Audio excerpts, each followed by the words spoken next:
Ils attendent d'être évacués vers une zone où ils seront en sécurité. Des milliers de civils continuent de fuir Palma, ce port du nord du Mozambique, tombé samedi aux mains de groupes armés djihadistes. Des dizaines d'habitants ont été tués, des centaines d'autres sont portés disparus. Depuis mercredi, je n'ai aucune nouvelle de ma famille, ni de ma femme, ni de mes enfants. Ceux qui n'ont pas réussi à rejoindre Pemba, la capitale de la province, ont trouvé refuge dans les forêts, sur les plages environnantes.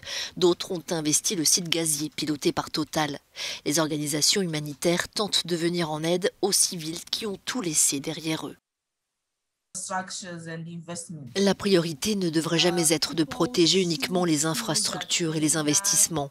Les gens doivent sentir qu'ils se trouvent dans un pays dont le gouvernement respecte les droits de l'homme et s'engage à respecter ses obligations conformément à la Constitution nationale et au droit international.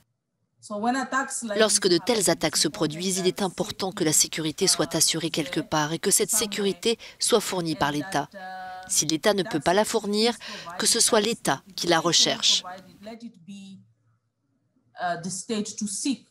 À l'origine de l'attaque de mercredi, un navire rempli de nourriture dont les djihadistes se sont emparés. Les groupes armés qui terrorisent cette région frontalière avec la Tanzanie depuis 3 ans sont montés en puissance depuis 1 an, multipliant les attaques sanglantes.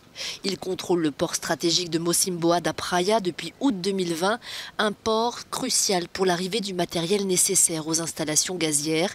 Ils sont désormais maîtres d'une bonne partie de la zone côtière.